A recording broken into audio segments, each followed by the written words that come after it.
But I can picture the. I am regular, but I had food poisoning like about a week and a half, almost 2 weeks ago. No shit, full on vomiting and puking, or No, just pooping.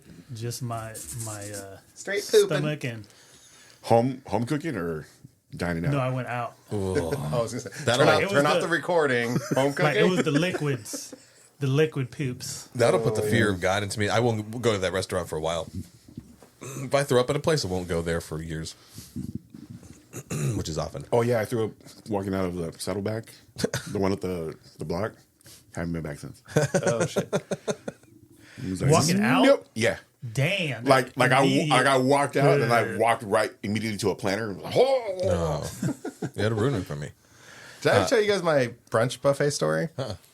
We used to go to Acapulco's brunch buffet a lot back in the day because it was a lot of food and it was relatively cheap, price wise.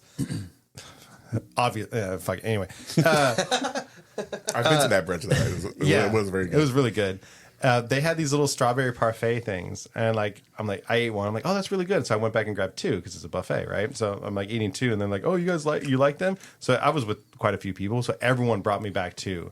So I was sitting there with like 15 in front of me. I'm like, all right, and this was after full brunch buffet. Yeah, and I was. Oh, guys, we gotta go. Oh, and I was eyeing like a planner right outside of the restaurant, and I got to the planner. No, because I glanced over at everyone that's still eating. I was like, no, don't do this to them. Okay, I'm like, all right, trash can at the end of the. I got don't to that. Be Tracy Morgan at the game. I'm like, no, oh God. The whole drive home, I was like, Dave, you might have to pull over. Yeah, but I made it. I ended up not. I was just imagining just pure parfait back out.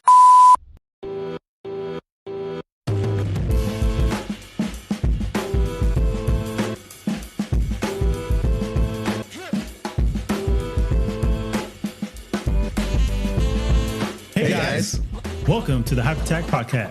Where we weigh in on the latest in nerd and pop culture hype. We We're the excited conversation we all have with our friends. About the nerdy things we love. And geek about. We are the Hype. I am the Hype. What's up, everybody? Welcome back to the Hype Attack Podcast, where we weigh in on the latest nerd and pop culture hype. Your boy Jermaine, and with me as always, Doug, Clink. Isaac, Hey. and Rudy. Hey. On today's episode, I'm gonna do that next time. Sorry. we're going to discuss the Electric State. There was a specific review comment, that was that was put out into the world that said Netflix blockbuster might actually be harmful to movies. That was really the thing that made us really say we have to watch this movie, because can it really be that bad? Can it? I mean, just looking at the visuals, man, it was really well done. I think, from a visual perspective. But I don't know if we want to we're jumping into it. Jump into it. Dive in. That movie was so damn just Trash. it wasn't. I don't want to fully say it was boring, but it was so flat. The whole story was paint by numbers. Yep. It's like this. You had the cast with a bunch of names I hadn't even realized were the voices until the credits rolled. Dude, a huge cast. I got it all here. And then, but they spent the money on the cast, spent the money on the visuals, and they just didn't spend money on the story. The budget was $320 million for a streaming movie. Reportedly. Yeah. I talked to some people. It's 300. Oh, okay, cool. Which Confirmed here. Which is insane, and that's what makes this sting that much more, because Netflix constantly increases their rates to us, the consumer, and then you see something like this, and it's like, is this why? Because you want to spend $320 million on a piece of shit. So Jermaine brought up that headline that got our attention, and so I wanted to avoid reviews before really watching it, but then later I went and pulled up more headlines, and it's just Netflix. The Electric State is a $320 million piece of junk. Netflix, The Electric State proves Hollywood is broken. Some of these headlines, Which we'll dissect that one later. like some of these headlines, I don't know if I've ever seen something so harsh.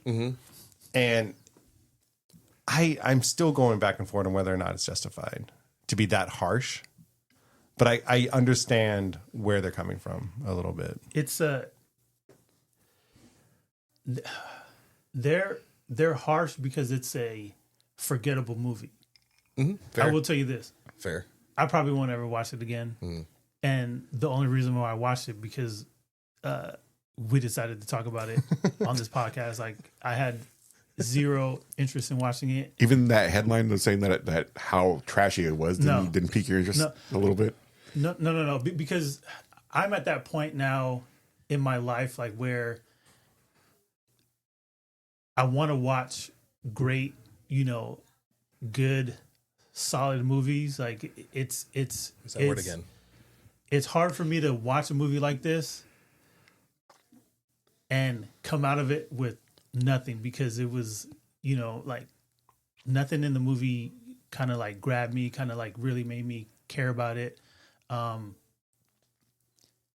it felt like homework. like I was watching the movie. I do have to agree with you too. Homework because we were going to talk about it, but granted going in, I hope it wasn't, a You hope you're not wasting your time. like an atrocity of a movie. Atrocity. So as far as something being, people saying that it's trash and it's garbage and an atrocity and terrible. I live in the realm that happens to see bad movies. I don't intentionally go see bad movies, but I'm like, all right, well, it's kind of in my wheelhouse, and it allows me to go like, well, it makes that good movie even better, right? Like Craven, Madam Web, Megalopolis, like those fucking movies. Well, I think we had talked personally about that interview with Alan Moore, of Watchmen fame, and what else did he do? Like The Killing Joke, comic book writer Alan Moore. He had said something like, if you want to be a better writer, not only should you read the good books, you should read the bad books, the horrible books, so you can learn from them. And so, like, I think all those examples you just said, and this one especially, I would say, is going to be homework in film schools. But no, and has something to learn from. Honestly, and rightfully so. Yeah. Because it was so familiar. It was paint by numbers. It was basically the movie AI plus combined with iRobot, combined with Ready Player One, and that Bruce Willis one, Surrogates. Like it was all of that. It was all this familiar stuff. And remember all these things, just very, what's the word you like to use? The F word? Formulaic. Fuck. Oh, formulaic. So it was exactly that. But to say like it was garbage, like it did have an impressive cast, and other than Chris Pratt and Giancarlo Esposito getting hired for exactly what they get hired to do, which is Chris Pratt being Star-Lord and Giancarlo being like the hard-ass killer kind of thing, right? The butcher of Schenectady. Other than that, everyone else like held their weight. Everyone else was good. Still a lot of people, which is probably why it was that budget, that really, really high budget. And it was boring. It was 2 hours and something minutes. And it was like way too fucking long. Yeah, I saw that runtime and I was like, ooh. And there's like little things that's like, oh, you could have made it punchier or rearranged some stuff, but it wasn't like, whoa, what a absolute unsavable dumpster fire, Do you guys think because of the money, because of the cast, that's why these reviews are so absolutely are so harsh? I think so. Yeah, I would say so. it's interesting. So I'm looking at the Rotten Tomato scores right now, and we are looking at a 15% from the critics and a 73% from the audience. And so, yes, to answer your point, I think the critics are giving it probably less than maybe what it should have been because of the cast. And I have to question if the audience score is that much higher because it was just a streaming movie. If that audience had to go to the movie theaters and pay for it, and if people dropped potentially $25 for an IMAX viewing or a Dolby, because they would have released it in those formats. Do you think some of that though might be just like these critics don't know what the hell they're talking about and just kind of an overcorrection to that? Maybe. I don't. Well, so what I found happening to myself while watching the movie, because it is so generic and flat, I started pulling my phone out. And I told myself to stop because I wanted to be able to watch it for the show. Though. But I realized that, like, See, honestly, I watched torture sleep without my phone. No, I stopped myself. I stopped naked, I'm myself. trying to But absorb all of every once in a while, I'd have my phone out, and I realized like during those moments, the movie almost felt fine because it is such a formulaic, generic thing that it's in the background. So I'm almost wondering, is that audience score so high because people are watching it with their phones and watching it bullshit, and they turn around and it's like, great yeah, that was a good. It was a good movie. Like there was good special effects. These actors I like. I mean, it wasn't. You know, when I think about a horror movie, a atrocity movie, or something like that, like I haven't seen it yet, but The Room, or you look at Sony's villains movies, again, movies I haven't seen, but I've heard about how they had to redub the audio and there's scenes where one in Madam Web, right, where you can see mouths moving but no sounds coming out, or you can see no mouth moving and sound is coming out. Like very foreign film, like those. That's horrible. Yeah. This movie had no horribleness to it as far as production value goes. It looked amazing. really, The really shots fucking were good. Yeah, The color grading, the special effects were absolutely amazing. Those robots look so good. Yes, I love the So robots. there's nothing I like the bad. robots. Fuck those robots. There's nothing bad about the movie making process. It was purely on the storytelling that just sucked. So Giant, huge mecha balls. so want that on a shirt now. while I was watching this movie, like let's break down the plot a little bit. So you have There was one. a genius level, kid who's a, brother to Millie Bobby Brown's, character. And there's a robot war between humans and robots. And there's a treaty that, after the war, there's this treaty that's being signed, but you find out that the treaty was a thing that was orchestrated because of they technically kidnapped the brother, right? Yeah, Used his brain synapses, whatever, to create this kind of like augmented kind of reality where you can have work and play like both at the same time, where people which they never explore the play part of it. yeah, where people were living in these, kind of like these virtual like head kind of pods, and they can use, robots to go do things and whatnot. So she finds out that her brother is still alive. So she's on this journey, Her quest. to go find her brother, and she runs into, Chris Pratt's character, and you find out that he's working with a robot because he's kind of like a smuggler. So this little ragtag team, Sounds familiar. they go try to rescue her brother from this, of course, evil corporation that's using, the brother, to you find out that he's linked to this thing and he's running the whole program. But I get the overall message, which they give you at the end, they want you to disconnect, like be in the real world, enjoy life with your friends and family, pretty much don't live in this kind of oasis of a reality that they created. So that was the message that was at the end of the movie, which I get that, but the execution of the movie, no. Yeah, I didn't really care for it. Honestly, I didn't really care too much for the robots, the design, because when they said that it was a war between humans and robots with these kind of specific robots, I was like, they're like cutesy little, But robots. it got to the point where these robots were actually, backing humanity into a corner before the breakthrough, and then they came back with, they're stronger robots. So it was kind which I of get that. kind of unbelievable though for these cutesy robots to be. Hey, if that Penny Pal, the postman girl, came up to you and she'll punch a fucking hole right through you. In her defense, I mean, for the Dobermans. robots we have today, some of these, these arms that are like putting the cars together and stuff like that, like if they could rip someone in half. yeah. Oh yeah, those. I mean, those type of robots, but put some I googly didn't- eyes on for it. me though, I didn't see one sex robot, so I call bullshit on this movie. For me though, It was the like, 90s. Things are very conservative. It was like 94. the brave little toaster characters literally said, "We're gonna rise up." I'm like, So come on now. I don't understand why they gained sentience, and maybe I missed that part of the movie. So They didn't explain it. in this alternate reality, basically Walt Disney created these robots that now service people. So I can see that these robots are designed in the lens of Walt Disney, which is fun and quaint. But the movie, Cuphead style. the what? Cuphead. Cuphead. I'm It's not a video familiar. game. Okay, Yeah, it's a video Very game. cool. but if the movie then leaned into that like quirkiness, I think it would have worked a little better. Not saying it would have solved the movie, but it like took itself way too seriously with that message. I'm like, throw that fucking message out the window. It's been fucking done. Well, yeah. So, all right. Time out real quick. I want to talk. We need a ding, ding, ding. I want to talk a little, at least give it props. Because unlike you, Jermaine, I actually really like the aesthetic of the robots. I've always been a fan of alternate histories.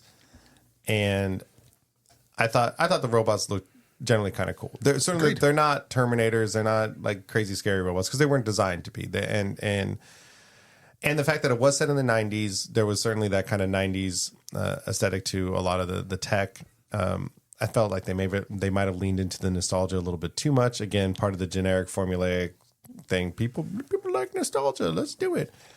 So this movie That's was top of based my thing off here, too, of a nostalgia baiting. illustrated novel. I don't know if you guys looked up any of the original art. Some of it was pretty much like straight from the original novel, but the original illustrations were like kind of a lot cooler, kind of a little bit creepier. And I kind of wish they leaned into that a little bit more. But the setup of this world, I mean, even just listening to Jermaine describe the plot, like, that sounds fucking cool to me. I mean, it's been done before, but if it's done right, like, okay, I can see that. Like, it's cool that they brought in Walt Disney was the one that set this up, and then That little nod, yeah. yeah, and then the devices that people were using to split their brain into half working and half pleasure. That's cool. I don't know if I've ever seen anything done like that. They've certainly done the whole live in the VR world, like Oasis from Ready Player One. But this idea that no, you can half control this robot that can still go do all the work, and then you can half be sitting on a beach somewhere, or we know full well 90% of that planet would be in a porn world. But cool ideas that just get lost in this rushed, generic. Like it's so hard to describe like what makes this movie bad because it's just bad. So remember when we were talking Paradise that we were like, you can have a concept, you can have whatever the concept is, but as long as the main story is the focus of it to the backdrop of that idea. This was trying to run parallel to it. And so it's like, all right, here's these people. Now let's try to set up for them. But also, here's this device. Now let's explain this. And also, like this character, let's try to set them up. I think we did enough. Check mark. Okay, but also nostalgia. And so it's doing all of these things to try to justify its $320 million budget to make everybody happy. Everybody being like the studios. Well, everybody and the audience. We've talked about with the superhero movies specifically, and even Star Wars. We've talked about trusting the audience, and I think that Hollywood, if we were to talk about the original headline that Jermaine brought up, Hollywood as a whole is moving away from trusting the audience. And I think I sent you guys that article from the New Yorker about the new literalism that is in movies. And I think this kind of fits into that too, where it's just like, we don't trust you guys to figure anything out on your own. So we are going to spoon feed everything to you. We're going to explain everything to you. We're not even going to let things linger for a while. Like it's no longer, I think I saw the analogy, and I hate that I'm just quoting other people's reviews, but I did a lot of research for this.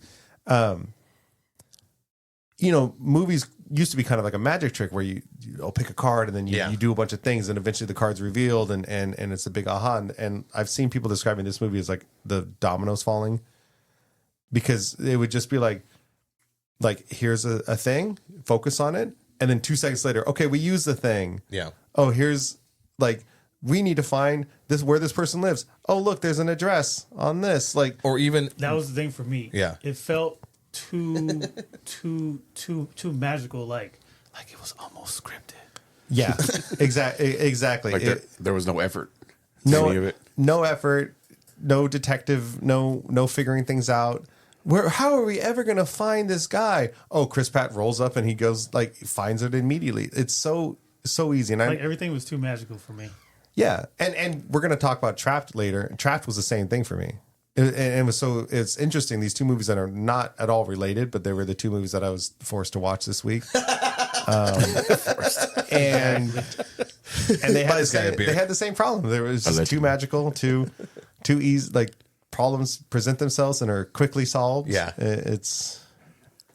So after listening to Jermaine explain it, and then you guys talk about the plot points and like the technology and stuff, I realized like I kind of gave it a pass while I was watching it because they were talking about while I was watching it. Like now that I realized, I'm like, holy shit! Like when they explain like the robots rebelling, like, but how do these robots that aren't programmed for AI gain sentience? Like how, like there was no like, oh, we started developing smarter robots, and finally it was always Disney's they became plan. self-aware. Always Disney's plan.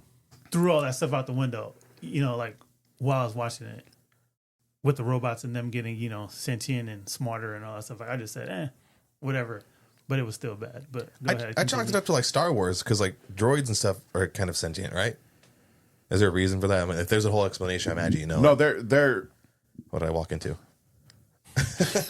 they're still classed as property, but they have personalities, and some eventually become, they're liberated or whatever like that. So like, they're programmed well enough to have. That's why they do constant memory wipes on these droids to keep them from like developing that personality and like becoming the thing. Like that's how you keep that in check. It's like when Google like let AI talk to itself and it started to develop its own language.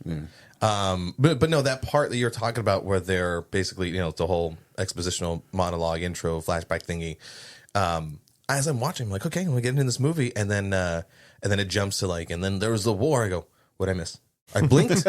What happened? Did I fall asleep? I probably fell asleep because where was the part that was like, and this is how they gain sentience. I struggled. Sorry, real quick. I struggled with that idea or lack thereof for like 45 minutes of the movie. See, I kind of just felt like it was unnecessary. Like it's not important for that kind of movie. It's not important because it wasn't heavy. It wasn't heavy sci-fi in the realm of actually like it's more fantasy than sci-fi, right? It's the Star Wars versus Star Trek. Like Star Trek is very sci-fi where you kind of want to know how these things developed and how these work. I didn't This was more realize. fantasy. I didn't realize in the moment that I had just like, accepted it and then moved on. Like until like he articulated it. I'm like, oh, no. I really did just. I really did just not. You I let was them just like, bamboozle- okay.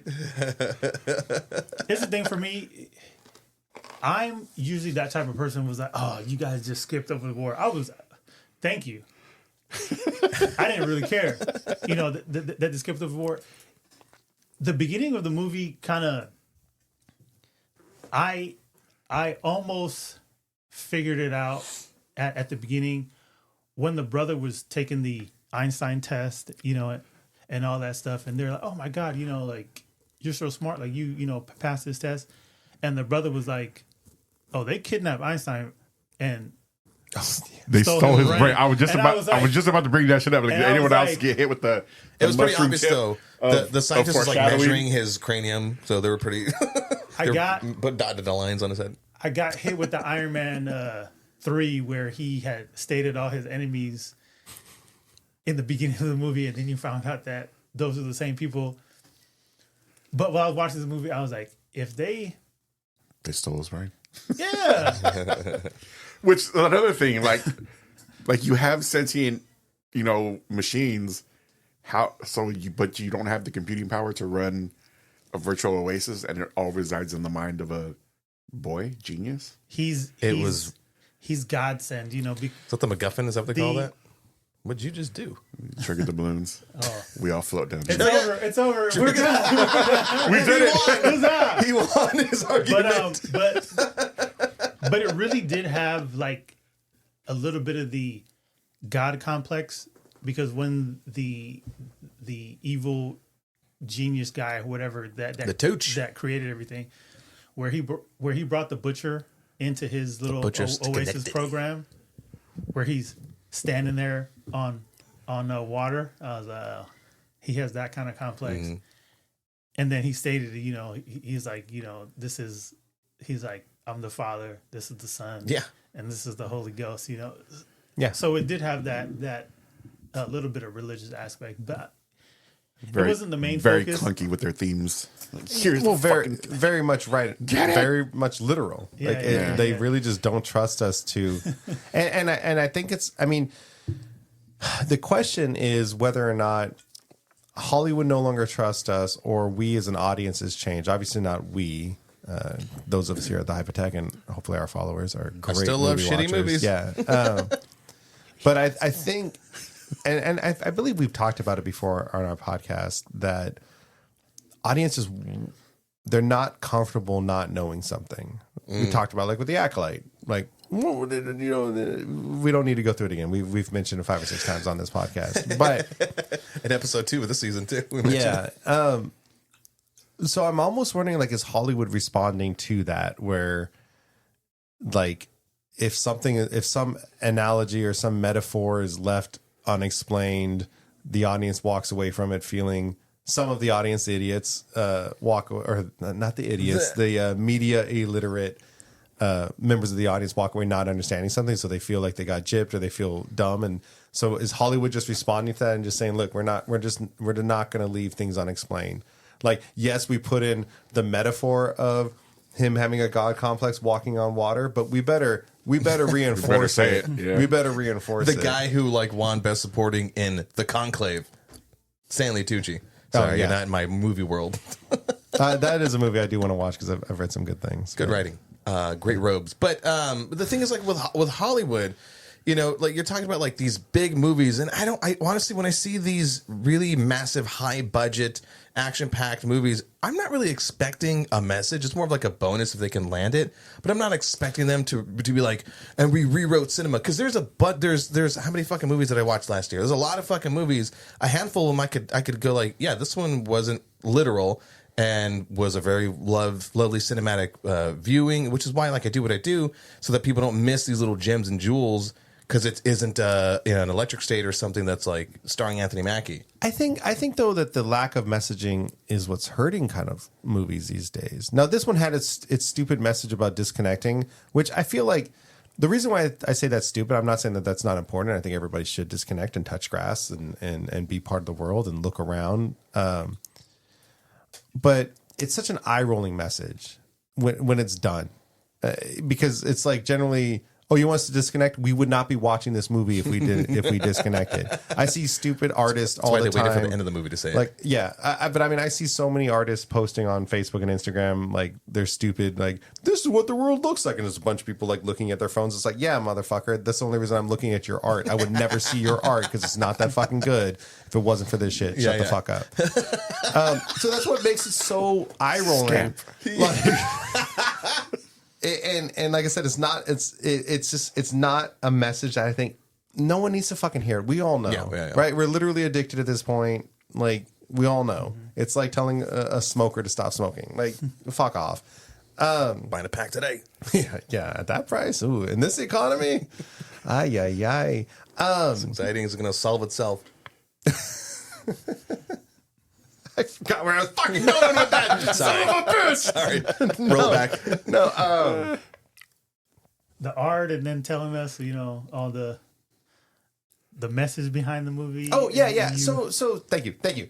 So, like, I mean, you look at even old sci-fi stuff like Star Wars. The original Star Wars was like commentary on like American imperialism or imperialism in general, and like, even though it wasn't hitting you over the head with it. I mean, that's why a lot of people miss these messages from these older movies or older shows. But, like, it was there. Like, there was generally always some message of politics or faith or religion or something there subtly. And it helps to tell the story, because you're, like, I remember when I was learning about art and trying to become an artist or going into film and stuff like that, like, there was like a general sentiment that you should ask yourself, like, what are you providing society with your art? Are you trying to make people think of something? You're trying to make people question an idea? You trying to drive a message, like you trying to steer society somewhere, and I feel like that is lost. And then there's this whole idea of like, are we losing art and we're just making content? Which then gets you into the whole argument about like we're heading towards AI just making movies, and that's honestly almost like what this story felt like, was just they asked AI to make a sci-fi show. I don't disagree. Yeah, I don't disagree with that. And it's no longer art. Like, even though it was a beautiful movie, it's like it just doesn't feel like art. It's just they're just like, here you go. And like I said before, especially when you're casting certain actors to play exactly to typecast them and do the even I just saw an article like an hour ago that Chris Pratt was like, yeah, my character is like Star-Lord if he didn't leave Earth. You're like, dude, don't say that shit out loud. Fool. I am what I am, and it's all that I am. Yeah. So, or that, or a soldier. He can only do the two. Speaking of that, while I was watching this movie, I didn't hear any of the Star-Lord stuff, but watching this movie, I was like, this honestly should have been Guardians of the Galaxy 4. Hold up. Hear me out right quick. Could have been a what if. Do it. Hear me out right quick. Yeah. Rocket could have been the little kid. You know, Rocket's like a little genius, right?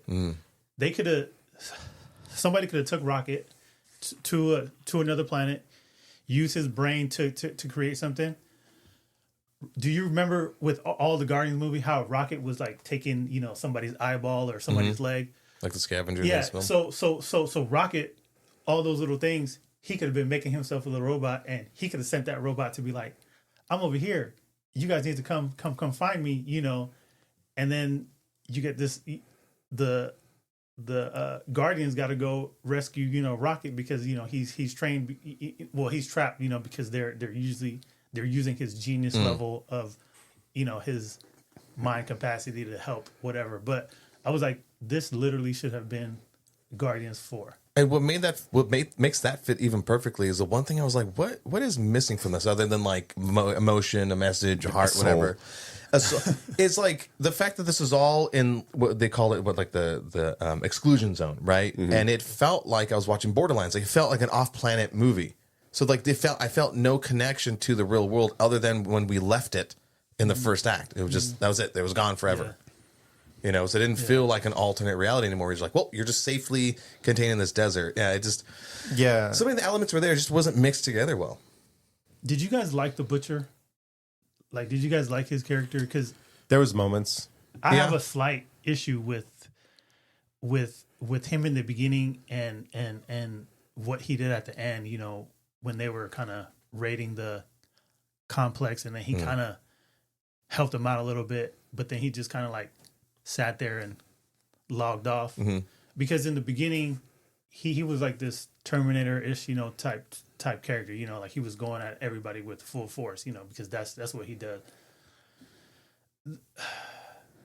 I had a problem with one particular scene in the beginning when that claw dropped on him. That big claw. Yeah. And he dropped his gun, and it clearly was away from him. And all the rest of the characters were trying to run while he was struggling with this. I was like, if you don't pick up that gun and just shoot him. And that gun was like a mega gun. Yeah. I think it was like overly powerful. No, I think it only operated there. That really first shot, I was like, oh. Yeah. Oh, the Billy Bass. I think it only operated with him. Yeah. Oh yeah, because it seemed to power Power down. down. I could see Jinx. it like They had operating that off little of. thing. So, yeah. So no talking, suck a dick. I did let that go. I expect that But reaction. then- Sorry.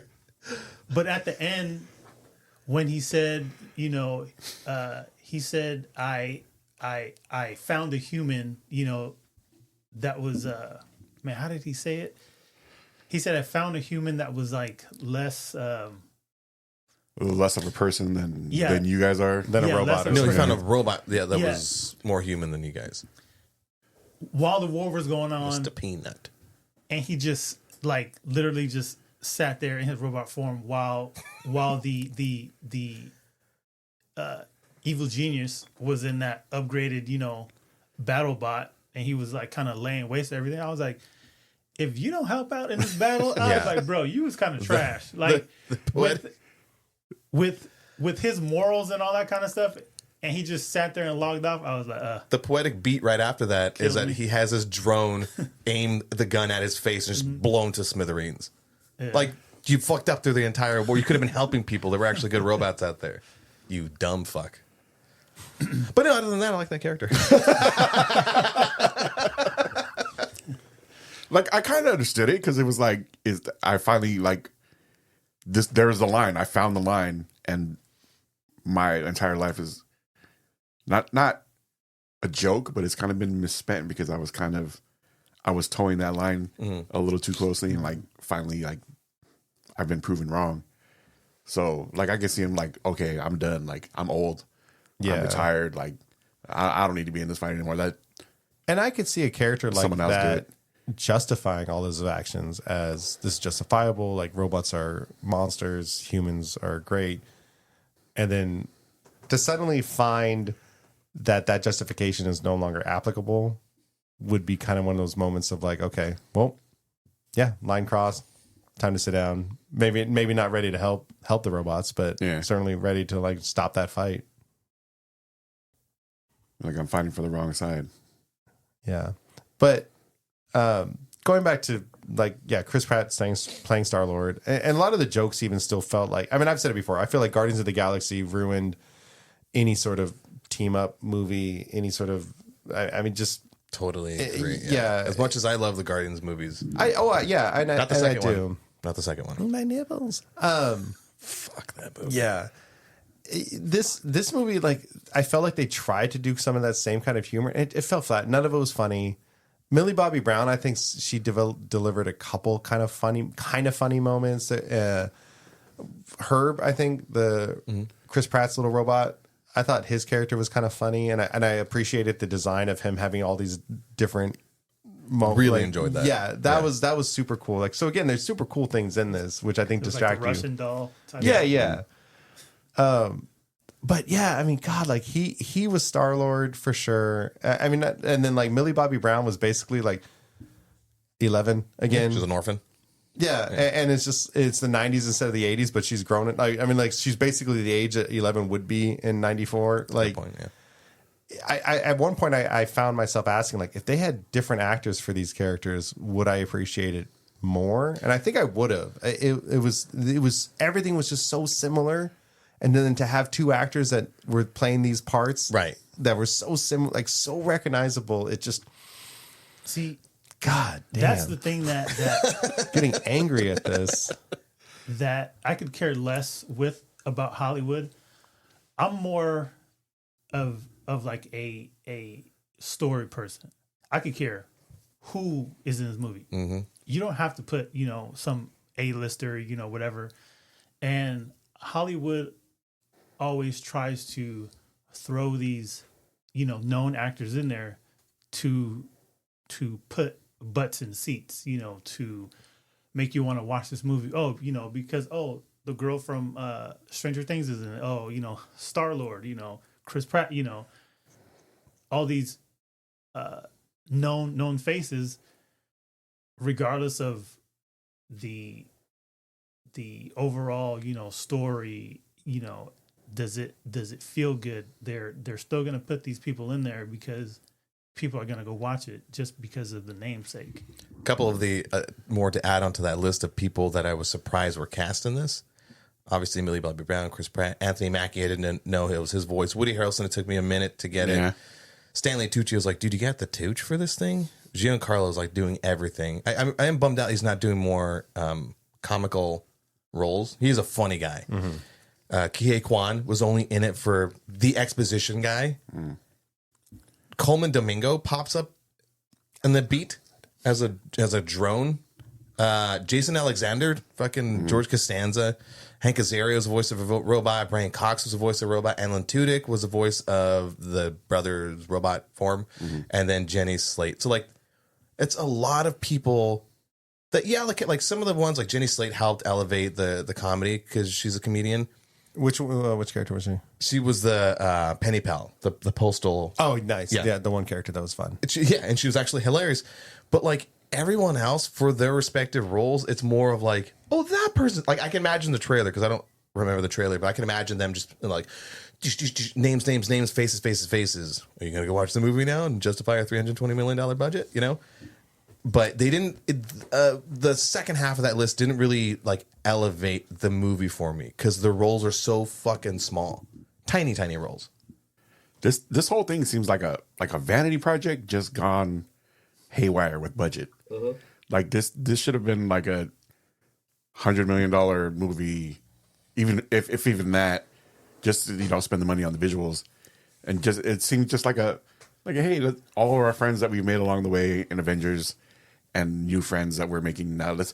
And from Netflix, let's just bring them all together. And Some agent was just do like, a quick, who wants a cute check? Yeah, Who wants a check? That's Honestly- exactly what it seems like. Honestly, watching the whole thing, like while I was in the middle of the movie, I was like, this might have worked better if it was like an animated like I can totally see that. Yeah, movie rather than like a live action thing. Animated series, even. I mean, I feel like the rest of our life is going to constantly be this argument about better a as a movie. series. Yeah, better as a series. But the going back to the budget. Lastly, about the budget, the fact that it was such a huge budget is it forced it to feel like it needed to please absolutely everybody, to force feed the audience, to make the higher ups happy. To not allow whoever was writing the thing to actually, like, for instance, let the fucking brother die instead of be like, and he came back as a robot. You're like, I didn't need that. Just let him die. Have the balls to fucking kill somebody off, or have the balls to lean into some of the zaniness or something like that. You know, it like continued to take itself too seriously in moments where it should have been moments of levity. It didn't find its tonal footing, you know, and just. Again, the storytelling, it's like it's there. Just get rid of all the bullshit that you think, well, everyone else is going to like this. It's like, no. Don't, to your point again, it's like, don't spoon feed the audience. Just here, you really get a little poetic with the thing. Yeah. It could have been done. It could have been done so well if they didn't feel like they needed to justify the fucking budget. Do you think this is the dawn of a new genre of just background movies? Like we've kind of been heading in that direction. This seems like the ultimate expression of. Put this on in the background while I think other shit is happening. that's where that headline is, I think, heading towards, is that idea that this might have harmed movies. Is if this is seen as a success, then that's exactly where they're probably going to go. That's Just the make formula. content. And on that point, Don't make art. I'm glad that it wasn't a success. 15% critic Rotten Tomatoes, 73% audience.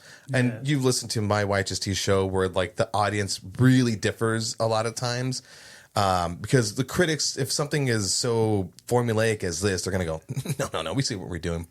But the audience is like, yay, and then gives it the higher rating. I lost my train of thought. Somebody take it. Okay, so do you guys think? I hope this movie kind of set an example in a bad way, but for a good thing. Because do you think it's kind of like the Nolan effect, like how Nolan made the Batman trilogy, right? And then because he made the Batman trilogy and it was successful, just because he is Nolan and who he is, that allowed him to make these other, dream projects, Right. movies that he's done, and he's had a solid run. But then you have other directors who might have other dream projects, but because they did this, the studios are allowing them to make these movies. Do you guys think that now, because of certain movies that are coming out with certain big directors that are kind of flopping, that they're going to be like, whoa? Namely, the Russo brothers, right? Who have had some successes in the MCU realm. Rightfully so. And so it's like, let's greenlight some of their stuff. And Netflix being the one to do it, that's like, yeah, we have the money. You're the fucking Russo brothers. Let's make us some fucking money. But they also had The Gray Man, which is also forgettable. I liked it, but it was forgettable. And then Cherry, which I've never seen. So those two of those like higher budget, maybe not at the level of this movie, but also just a higher budget movie, straight for streaming, which doesn't make sense to me. Like, how do you make money off of that? Well, that's what I was going to say is that, it's hard to talk about a movie with this kind of budget that's just straight for streaming. And who knows what Netflix, to answer your question more, Rudy, like, who knows how Netflix is going to take this. Are we gonna Right. measure the success? It was the most successful movie on their streaming platform this last week. I have the top 10. This was? Yeah, I mean, it beat out Craven. I have the top 10 Because it's movies number one on on that Netflix list. in the United States, and this Yeah. whole list makes me want to slip my wrist. Yeah, Hit me. It's crazy. It's actually pretty funny. Number 1, Electric State. Number 2, Craven. Number 3, Trap. Number 4, Despicable Me 4. 5, Plankton the movie. 6, Midnight in the Switchgrass, which I have no idea what that is. Wow, they really go deep. Number 7 is Friday. Number 8 Like- is Sonic 2. Yes, The old school Friday movie, Chris Tucker, Ice Cube. Number 9 is next Friday. Oh, so someone must be talking about Friday somewhere on a podcast. Either that no, or no, they with just the giant added. spoon. No. Okay, so Well, that's a bad list. And oh, you sorry, know hold when on. we look at, 10, Venom, The Last Dance. but that's So we're fucking we're fired on all cylinders Yeah, here. yeah. no, but that's because okay, so Netflix has 2 top 10 lists. They have kind of like what everybody else is watching, and then they have their top 10 list for what everybody's watching on their platform. Oh. So the list you just mentioned that's Netflix's top 10 for what everybody's watching on their platform, but that's basically because those are all new releases. Even though Friday's an old movie, but it's a recently release it's people are just at home with nothing else to watch. Yeah. Ooh, something new. And then Yeah, click, like you know, it's this movie, Electric State, because it's new. Netflix is gonna push it in the forefront, so it's gonna be there. So you're gonna click on it, and then Craven, you know, just recently got released, so it's gonna be number 2 makes sense. because that's the algorithm of like what they're showing. So everybody's just gonna click it. On the global top 10, Craven is number 3 and Plankton is number 2. Trap's still at 4 though. Nice. Okay, we're talking about Trap now. It's yeah. Well, let's put a bow on the Electric State. And then So, we'll would you move on guys to that. recommend this movie to people? And what No, would I you? would not. You know what? Actually, Little White Just Tea. What would your personal ratings be? Oh, okay. I was thinking about this earlier too because I was looking at that tomato score of 73 for audience, and while I don't necessarily agree with the 15% that I got from critics, there's no way in hell that movie's a fucking 73. Absolutely not. Yeah. That should come in at like 45, 50 maybe, and that's like if you're bored and you enjoy torturing yourself, please watch this movie. Jermaine. If you want to feel like you're doing homework, watch this movie. But it's definitely one of those things, you know, where we have discussed this thing, but it's one of those movies where I would not recommend it, you know, to someone, you know, especially after I watched it. There's nobody in my circle that I would tell, hey, go watch this movie. Would you rate it? It's probably like a 5 or 6. Percent? Holy shit. or out of 10. Yeah, just out of Oh, 10. out of 10. Okay. So 50%? Yeah. Sorry, but yes. He's not listening to the Mine's show. out of 7.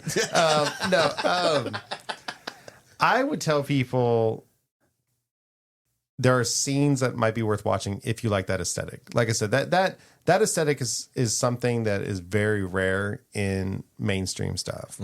So that is cool. If you're a little nostalgic, we didn't even touch on the music. I thought the music was horrible. That's another thing. Even though it was Definitely 90s, it was needle horrible. drop. Not Yeah. as bad as Suicide Squad needle drop, but still needle drop. Well, that and just some of the, even like the scores for like some of the scenes just felt off. Like anyway, there's some nostalgia to it. I think the tech was kind of cool. I think the tech was very mindful of the fact that it was 90s. So like, you know, essentially the VR goggles were based off old school CRT monitors, which means they had space. So they weren't like LCD screens, they were CRT monitors. For those of you listening, I am emphasizing the fact that they're further away from my face. and watch our show. And watch our show, yes. And do both. Click like and subscribe, comment, do everything. Surprise somebody. Send a link to somebody. Surprise, yeah. What's this shit? So my rating would probably be like a 50 to 60 because, I mean, honestly, I wouldn't recommend it because I don't want to give Netflix any sort of idea that this is what they need to continue doing. Yeah. I don't want to give Hollywood any idea that this is what they need to continue doing. But maybe watch some YouTube, look at some images because it's cool aesthetic. It's cool from an artistic point of view of imagery, not of storytelling. All of our points of views have been relatively similar. You hated the most, but I think I'm jiving along with your vibes the most. Jive with me any day. Any day. Come back over here. But same thing where it's like there's some scenes worth watching. The visuals look great. The storytelling's weak. The acting's okay. But yeah, I would probably give it 50%. And I don't think people have to go rush to watch it. I think it's a $320 million background movie. Yeah, which is a shame. Yeah. I did get a good giggle out of hair. Yeah. Hair? There's some things I'm like, oh, that's new. Yeah. A robot with a purpose. I know we want to move on, but real quick, we were talking about the war and how they glossed over it. It would be interesting in that world where all these robots were doing certain jobs like cutting your hair or being the postman. And if they decided to go to war, like there was probably a lot of humans that just got murdered randomly. I mean, like imagine your hair cutting robots. I don't know, 5 or 6 people in the barbershop decide, here's the day. They all give each other that wing. Sweeney Todding it. Hair. Yeah, exactly. So characters like the Butcher being really mad and hating robots and everyone hating robots, like it's very possible that the beginning of the war was super bloody. So long story short, I think there's a lot of story to tell in this world that isn't going to happen because, who knows? Agreed. Anyway. And on that note, pee break and then we come back.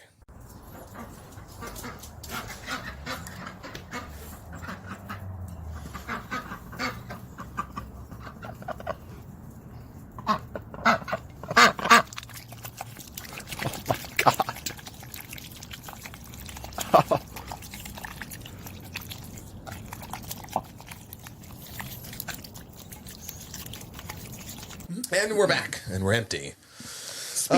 Speaking of theatrical torture. Okay, so Doug was the last one to watch this. You watched it last night? Yeah. So what those of you that have been following along on the show, there's been like this setup of like Isaac hated it, talked about it a whole bunch, and then Jermaine came along and was like, not that bad. Out of the blue. He's just like, we're all quiet, minor, but we had a great episode. And he's like, by the way, I saw your review on Trap. I saw the movie. It was solid. I'm like, what? Solid. Coming at me, bro. Just started coming at me about it. Okay, so Isaac had his review, and then one of my other friends at YHST Pod on Instagram and TikTok. One of my other friends told me to watch Trap. Now, to be fair, my other friend didn't tell me watch Trap because it was good. He just said watch Trap. Fair. Now, And giggled. Fair. Now with that said, Trap is a M. Night Shyamalan movie. M. Night Shyamalan joint. So Starring Josh Hartnett. but it's if you know M. Night, love him or hate him, it's his typical recipe. But it's not a movie that I would go out there and say, "Hey, watch this movie." Right. Let's get that off the bat right now. But Wait. Hold on. Which is a fucking weird argument. Hold but- on. No. Let me interrupt you right there. Hold on. when you say it was a typical Shyamalan formula recipe, whatever movie, do you mean typical as in just bad movie, or typical as in like there's some kind of twist? Yeah, it's the twist factor. Okay, so Because I didn't feel the twist, but I felt the bad The twist is on my it's nuts. okay. torsion. Isaac recommended you to watch what horror movie? Terrifier. Yeah. Now- But that's because he likes horror movies. Though. Yeah. They're openly bad. But is it a movie that you would say, "Hey, watch this movie"? Oh no, I wouldn't recommend it to anyone. Exactly. not for the regular audience. No. But Isaac You have to be a connoisseur of that kind of shit. Isaac loves that movie, right? Got my lane. Yeah. But this is what I'm saying. You love this movie. I'm not saying I love Trap. I'm just saying. But you really setting yourself up to be on that side of the argument, though. No. Go ahead. I am ready for this argument. Like I understand. Doug's quietly like waiting we're to just- lock. He's locking the we're- loading right there. because you feel it's as extreme as bad as he put it, but That is the basis of the argument. but just the way you're positioning yourself is as a 4 as opposed to as a no. It's still bad, but it wasn't that bad. Because when you first brought this Which up, is what I'm trying to clarify. yeah, here. Yeah. the basis of the It's argument. not- yeah. I will stand that ground to say it's not a filthy movie. It wasn't. It was a single flesh, not a two flesher. So that's what was funny is that when we initially had this argument, And I will say why I think it's not a filthy movie. the basis of it was like, I was like, yeah, it's a dumpster fire. It's so terrible. Lost faith in M. Night Shyamalan. And then Jermaine's like, well, it wasn't that bad, but it was solid. I was like, oh, okay, weird. And then we started having an argument. And then at the very end, out of nowhere, he goes, but I wouldn't recommend it to anybody. I'm like, what? Are we on the same side? We're just arguing the degree We'll of how talk bad about it that was? next episode. We got a whole episode planned what I'm on saying. the way we review stuff. Yeah. But you love Terrifier, but you recommend it to Rudy. Well, That's not a movie I for asked Rudy. for a recommendation for a horror movie though, so Yeah. that was my fault. But of all the horror movies, he gave you that. It's because he likes that one. Yeah. But That's In the realm of horror, that's Of a campy horror. It's, Of B-level of horror. campy B horror. Yeah. But of all that the- is a gem. But of all the horror diamond. movie, for somebody who doesn't mess with horror movies, that's the one you recommend. Yeah, it to should him? have been When Evil Lurks. Jermaine. Should have been When Evil It Lurks. was a joke, so that he would have to watch a was- movie that I knew he was gonna fucking hate. It was for the reaction. yeah. After I watched the movie, I'm like, this motherfucker. Yeah. I There can't. you go. I can't. He fucking knew it.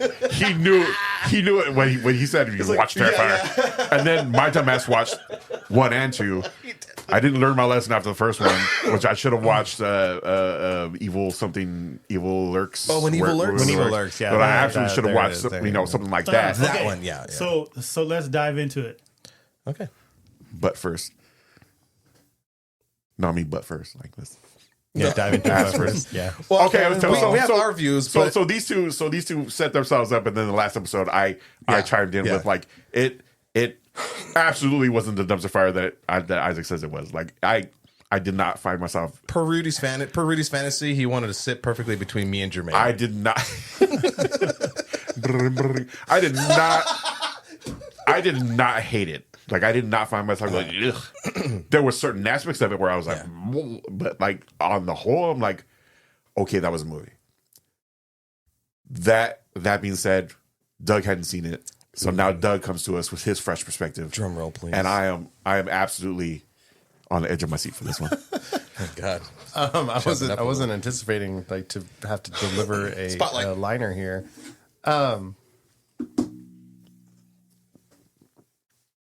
I don't understand why it exists. Oh shit! And I say that, and I mean it.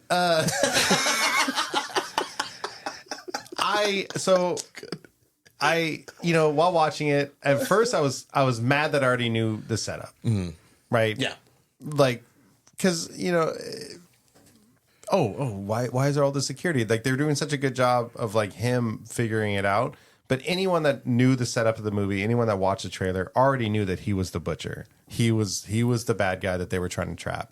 So Another one. they spent You know. they spent a long time of like him figuring this out, and we as the audience already knew. And so that right away feels bad. His overacting was, I understand it, like he was this character that like potential, and that's the thing, we knew nothing about him. I would say I want to say this out right away. If this was an episode in a longer series about some sort of supervillain, Yeah. this might have been an interesting movie. Yeah. It might have been an interesting setup. If it was some character in like a superhero world or something that we had already known, that we had seen his escapades and we had seen him make some escapes, and then we're finally getting the episode where they might actually get him, this profiler set up this trap, it might have worked a little bit better. But considering he was just some guy that we find out he's the butcher, and they slowly introduce like, oh, he's killed a bunch of people. Specifically, he's only killed 12 people. Yeah, 12 people, but apparently it was nasty. Like he cut him up or something like that. In the realm, I will go into it. Sorry, go ahead. Yeah. So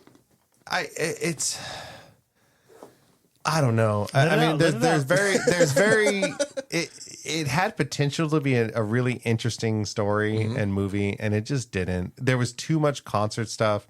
And again, if Played by who? was that his daughter? His or something? daughter, Salika. Yeah. Yeah. But that didn't matter. You have to separate that stuff. No, yeah. No, I'll tell you why. Well, No, let him I'll finish. tell you why. Let him finish. Well, I was going to say, so We'll tear each in that other's regard, throats out. if they had used a singer or performer that we were familiar with, at least there'd be a little bit of interest in hearing her sing and perform. But they kept cutting to this Lady Raven performing songs we don't know, doing dances we don't know. Like it was like, I'm one of the kind of people that even action scenes, sometimes I roll my eyes out because they go too long. Bullshit performative dancing stuff, I'm certainly rolling my eyes out and it's going too long. Or if they had cast somebody that could act. Because then when the movie takes a turn, full spoilers obviously, when it takes a turn and then the focus is like from the POV of Lady Raven, and you're like, oh, her acting is so terrible. Like if they would have cast somebody like Jenna Ortega, who could be a believable pop star, and then, they're not, the director, who's your dad's, not going to be selling her product of being like an artist and shit like that. So not all the time would be spent on the whole concert part. But also Jenna Ortega has been in horror films and then could then convincingly play the pop artist who then is, being taken hostage, which is a weird turn of the movie, by the way. Yeah, was that supposed to be the twist? I think he's done with twist. Not really a twist, but that was supposed to be the thing. It was a pivot. Yeah. Yeah. I think he's getting too up for a left full turn. twist. And he's like, let's just go that So, way. wait. So, what do you guys think the twist of the movie was? I don't think he has twists anymore. Yeah, not really a twist, but the pivot would be the pop star, Lady Raven, kind of taking control. I don't think. I think him actually including her, like bringing her into like, oh, I hear you're looking for me. That and was probably revealing himself. That was probably the smartest thing in I the don't movie. think that was the twist, or the. For me, I don't think that was the twist or pivot. Well, so let's real quick for the I'll tell you what I think the twist or pivot was. okay, but- real quick, let's set it up. So Oh, yeah. the movie tried its best to give you this sense that the butcher, Josh Hartnett's character, was being what is his name? It's Hartnett. Hartnett. The Yeah, joke with the is in T. my reviews, I accidentally kept saying Hartnick the entire time. I don't care. So Hartnett Nick. we were supposed to get this sense of like, oh, he's slowly getting trapped, and they did from that point of view. It was interesting because he was there with his daughter, and so he didn't want to leave her, right? And I think they did a good job of portraying the fact that he could have escaped if he wasn't with her. Mm-hmm. No matter how good the FBI and they set up this trap, he saw all these moments to escape, but he couldn't leave her. They did a good job with that. And then so what we're talking about is the what we think is the pivotal point is at some point he thought he was going to get away because he was going to be going through the backstage, finds out FBI and everybody's back there. So he goes to the pop star, Lady Raven. There's a whole setup for that. We don't give a shit. And comes clean. Tells her, because we find out that she set up this whole concert as part of the trap. So he goes and tells her, I'm the guy you're looking for. I got this guy trapped. I will kill him if you say something. You're going to help us get out of here. And that shifted the tone of the movie. Okay, so Tell me why I'm wrong. no. Tell me why. It's your pivot point is very different from my pivot point. My pivot point is at the very end of the movie. With the wife? The wife was the ending. She Was the catalyst. She was the one that the pop singer didn't really set that up. The wife knew the whole time. So she knew. Like it's almost like I'm not saying this is Breaking Bad, but the wife knows. Oh, right. You know, so She's the Skylar. So she's the one that like kind of orchestrated everything, because while I'm watching this movie, I'm like, man, this thing kind of feels like it's like almost like it's scripted, like everything is, you know, like fake and it's a setup. And I'm like, why does it feel like that? And then when it gets to the end of the movie, I was like, oh, because the wife knew the whole time. So that's why there was like, for me watching the movie, that's why there was certain moments, like even with like his daughter being like the pop star, I really didn't care about it too much because it felt kind of all fake in a sense, because it was like literally a trap, but it was revealed at the end why everything was the way it was. So that's for But me. not everything. The way that, I mean, what you're No, I'm just saying for me. no. But I'm just saying for But so to be honest, I dozed off a little bit at the end, so I missed the fact. So the wife did know the whole time. Weaken your argument, goddammit.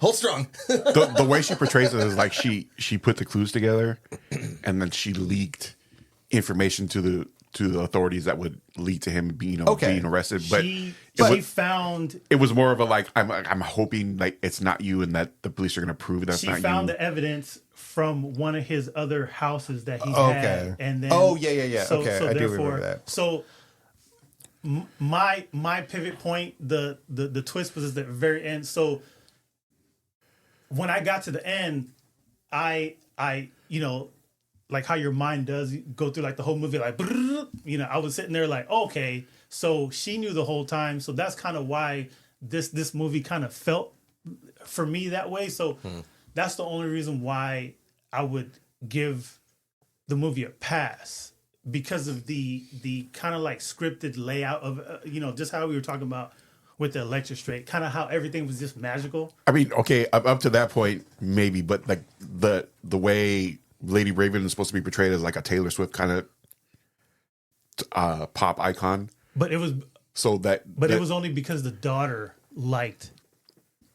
Yeah, but there was still that a whole nother, like they didn't fake all those fans in the audience like it. No, they didn't. This was a show that they added another show onto from a tour. So like she was supposed to be believable as this huge mega pop star, and she wasn't. So that's why like I don't give her a pass really.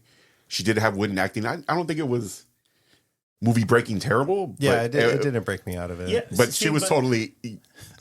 You see, she was a plant. It pulled me out of those scenes. No, I'm not saying that. Look, like her performance as a like her trying to be Taylor Swift. Like I could care less about her performance, or if she's related to M. Night.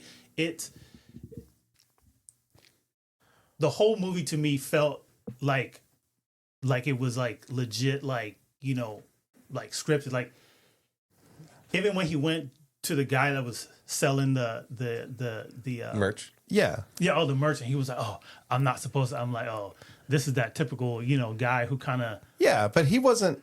I mean, he wasn't part of the plan. Yeah, that wasn't planned. No, but that's what I'm saying. But he's that typical character So it's hitting those in a tropes. story. 'Cause Yeah, The problem that was just hitting. But it the was thing. it's too perfect. Everything was too fucking perfect. No, but the problem that's that I exactly had- what I said, because I feel like because the wife knew, so therefore everything else was perfect because it was already. But she didn't plan all that. Like if because even if she did it and leaked it, if she had leaked his, if she had leaked like that it was him, they would have just arrested him.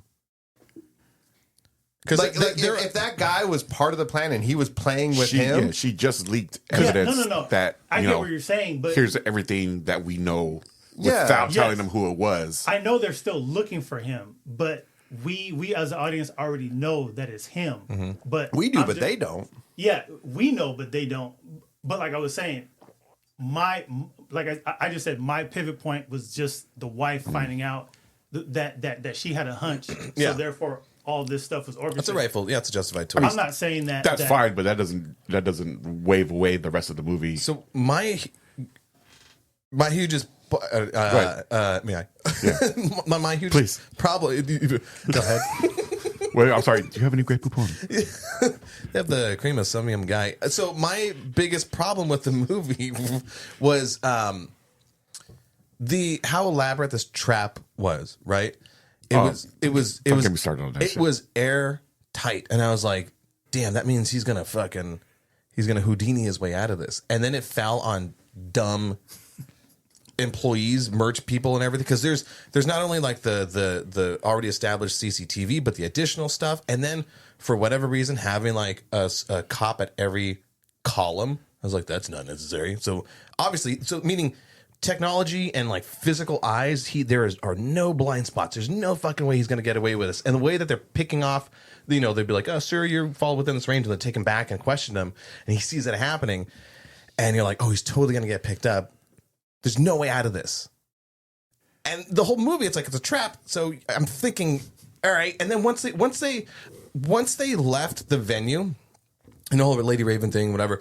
Once they left the venue, and there's still like a whole entire half of the movie to deal with, is like, Well, you said a tonal shift. I did. Yeah, I did hit the remote when they started leaving the thing, and like all that time left. I'm like, holy shit! Yeah. I was Why? like, it felt like they wrote themselves into a corner. It really felt like, oh shit, we made the trap too airtight.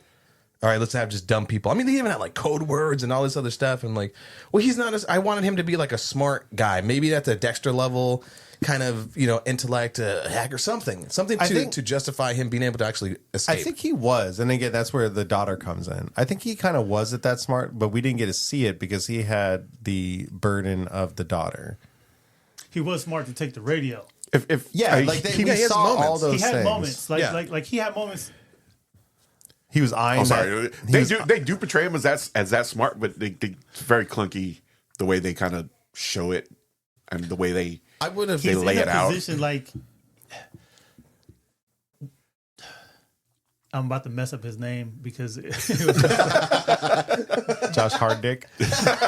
so like Josh Hartwick. so just watching him, like he's not like a great actor, he's like I love me some Joshy. Yeah. So I was kind of disappointed in this role. in the middle for me, but Lucky number 7, he'll always get a pass for me.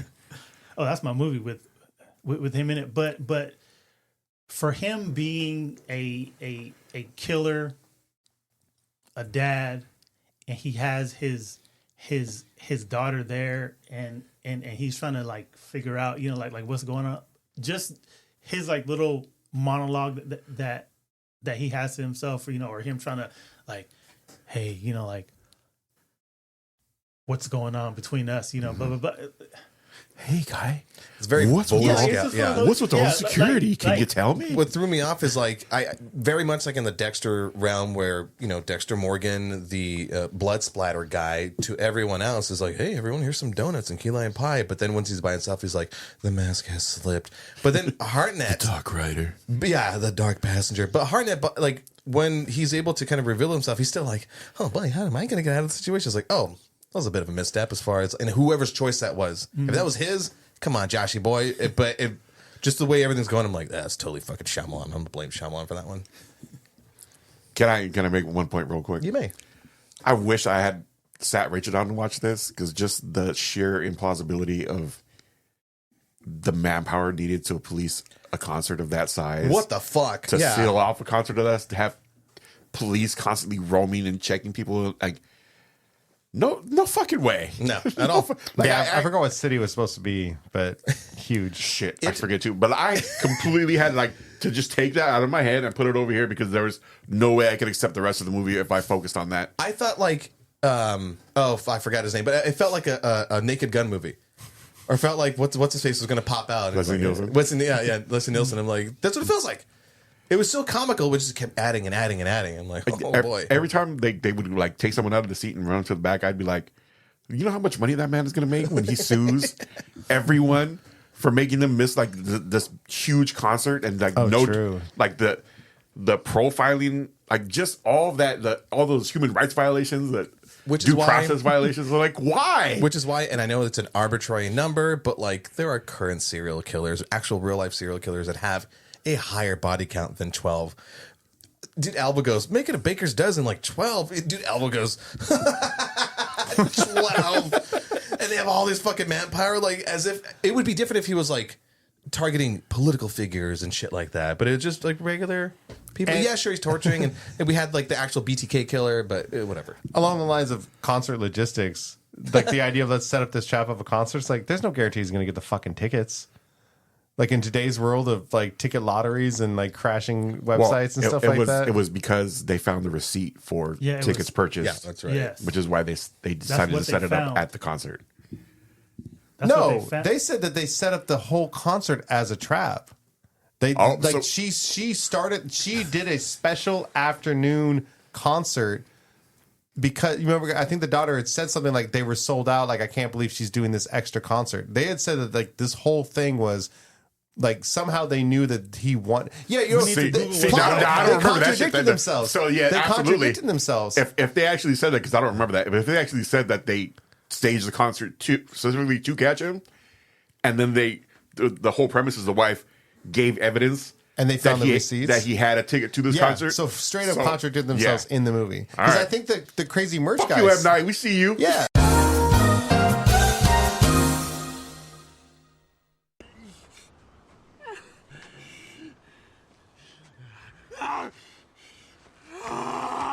Mother! Father! You were wrong! You are wrong! I'm pretty sure that. You sure about that? I'm pretty sure the You merch. sure about that? You fell asleep? No. At the end. I am pretty sure the merch guy. I'm pretty sure the merch guy said that this whole thing was set up. To trap this guy. Which it wasn't line- that Because of the end information. That line is in the trailer. Yeah. Yep. They set up this whole concert to catch the butcher. because Shit. no. Now I'm gonna have to but look for it because It's what in the would the trailer. wife? But what was the evidence that the wife had? Because it was in one of the houses. she found one of his safe houses. She suspected it was him, but she found the shit in the trash, and like half of it was a receipt to the concert for the second show that was to the added. concert, which they set up because of that, not randomly. But there wouldn't be a receipt. How would they have known he was going to buy tickets to that concert just by knowing he has a safe house in that city? I think they just straight up they said like, oh, because we found a receipt, we Because knew he he's was going to be going. here. Yeah. You know what? So, Let's like, watch he's- the movie and then we'll so he's- report So back. like I'm saying, like there has to be some like a slip in the word of that him saying that they set up the concert. Like there has to be like they knew he was coming, so they set up. She This didn't trap. magically just randomly set that up because that would. No, Damn near not I'm make saying sense. like they somehow knew that he would go to that concert or that he wanted to go to a concert, but I don't know. It's just very bad storytelling. To wrap it up, now you get our degrees of why we don't like it. I actually dislike it a little bit more than I was sitting talking about it, but I still don't think it was. I still don't think it was a terrible movie, and I would probably like sit and watch that as a late Sunday afternoon, and I want to turn my brain off. I would turn that on just because it's an M. Night movie. Like I know he's hurt me in the past, but like I'll always give him a chance to earn my love back. I know I'm out. This movie did it for me. Even after Avatar, like I still like. We'll talk about He it. had some like you can't discount Split, Mr. Glass, and Absolutely, yeah. what's his name? Unbreakable. Yeah. Like those are ridiculously good movies, So and he'll always have like a back door into my back door. in the house, the wife found a torn receipt for Lady Raven concert tickets. Yeah. So No, I understand Yeah, that. we- I'm we saying got that. I think there's a contradiction though because earlier in the movie, the merch guy said this whole concert, or like someone had said that the whole concert was put on because they knew they would trap this guy. Because they knew he would be there. He knew yeah, they would because be. they knew he would be there because of the receipt. No. But you can't have a receipt if the concert didn't exist. Yeah. Chicken before the egg. It was implied. That he paid in advance, like how you get a emailed receipt. Like No. it's not like a. But the concert didn't exist. You can't buy a ticket to a concert that doesn't exist. Unless they knew, they're like, all right, maybe was the concert added because of him, or it was That's just the what- concert that- just existed. That was the implication I got because it was an afternoon concert and they made a big deal about like, oh, I can't believe she did this afternoon concert. I can't believe she added a date. Also, they like, didn't contradict themselves because if they didn't say that and No. it was just they got the tickets and then she gives that information to the police, then they could then pull Lady Raven aside and go, hey, look, let me freak you out. You have your concert going on, and that's how it should have been. Right, But right, they so- decided to make it. It seemed. Keep it locked here. In the next episode, we will not fact this solve. and come back. We will not We figure will this give shit a out. resolution to this in the next episode. This might actually be. Well, we did do a part 2 Snyderverse, but this actually might be the first time we do a to be continued because we're gonna next I week. can't believe I got you guys talking about trap. Next week we're going to talk about just reviews and the way we approach reviewing movies ourselves and recommending movies Absolutely. and stuff like that. Yeah. Speaking of which, roundtable, then what would you give this movie? I would give this. I think I would give it a little bit more than Electric Seat. I think I would give it somewhere in like the 60, 65 range. Terrible. What'd you give it? Yeah, same. I'd almost tell someone to watch Electric State before I told them. To Oh, watch that. Totally. shit. Again, vibing. Yeah, because you gave Electric. You said 50 between 50 Electric and State 60. at least has interesting visuals. Yeah, yeah. This movie did nothing for me. That was the other thing. Like, Maybe can't. I just love to hate this movie. So I Like can't. That's why I watch it. Shyamalan has a style, but because I'm so used to seeing that style on better movies, seeing The this style of recording someone straight and center, exactly it, and where then pushing they're it. not really good facial actors. Like you said, Jenna Ortega would be great for him because great. she's a great Yeah. facial actor. But and just seeing that, I was like, oh, it felt like somebody stole his style. So it was really interesting. But what would you percentage-wise? What would you give it? Probably 50%. I don't know. Yeah. I'm actually trying to train myself to be a lot harsher on movies. So. Yeah. Jermaine, Oh, he said same as I Rating. already yeah, said. he says everything. Yeah. did he? Like, Oh yeah. No, I'd give it like a 40. Yeah. Again, Electric State higher than this thing, but I don't think I could. I don't think I'd give Electric State more than. But you're right about More than like this one. you could still in the background be like, oh, turn my brain off, sure. But if I'm sitting like, hey, do you want to watch a movie? This would not be it. Well, this one, like I can, like I almost go into it expecting to turn my brain off a little bit because it's M Night and he's been fucking with me lately. Electric State, I wanted to enjoy that. Like I expected more from that. Yeah, I gotcha. Because that kind of was Disappointment wise, yeah, that makes a difference. That was Jermaine's point for a minute too, right? You were like, "What? Who made the movie?" I was like, M Night Shyamalan. You're like, mm-hmm. And so I'm not. But the thing is, like, And he went to go watch it. I just didn't. I don't know. I just didn't expect it to be as bad. Like I've seen some of the other. What was it? The Happening. I was like, what? What's the twist? It's the trees. Oh, it's the trees. They're killing us. You know. Say hi to your mother for me. I don't know. I didn't expect this to be that My bad. shitty Mark Wahlberg. That's not bad. We're working on it, but it's good. But critics gave this a 57%, and the audience liked it at a 65%, just above Fresh. So it's floating rotten. They got better. The values are twisted for me between Electric State and Trap. Interesting. Like I like Trap more than I like Electric State. Yeah. So yeah, I think as I don't we know, maybe it was the music. I like the music. of Electric State No, of Trap. Trap. Do you remember Lady anything? Raven? Lady Raven. I have a Shut playlist. up. All right, that's a good place to need to fucking wrap this shit up. If you're only enjoying us with your ears, as Doug had mentioned before, you can also watch us on youtube.com/The Hype Attack Podcast and follow us on our social media at The Hype Attack on Instagram and TikTok, where You can continue the conversation, talk to us, DM us, comment, like, share our videos. We'll take hate comments. I'll fight you. Yeah, this is a rage baiting episode. I want to know what people's thoughts were on these two fucking Yeah, movies. I don't care if you share this, but like, get in the comments. Yeah. Dig into our asses. Like, we're ready. I am spread. Come Fight get us it. on this. Jermaine, any last words? He fucking hates it here. It's an interesting one, yeah. Know what movies to recommend to people. Yeah, I There do. you We go. will Yeah. talk Well, about yeah, that that- next episode. Yeah. We'll get, Tune in next time. Same hype time. Same Hype channel. Hype Attack.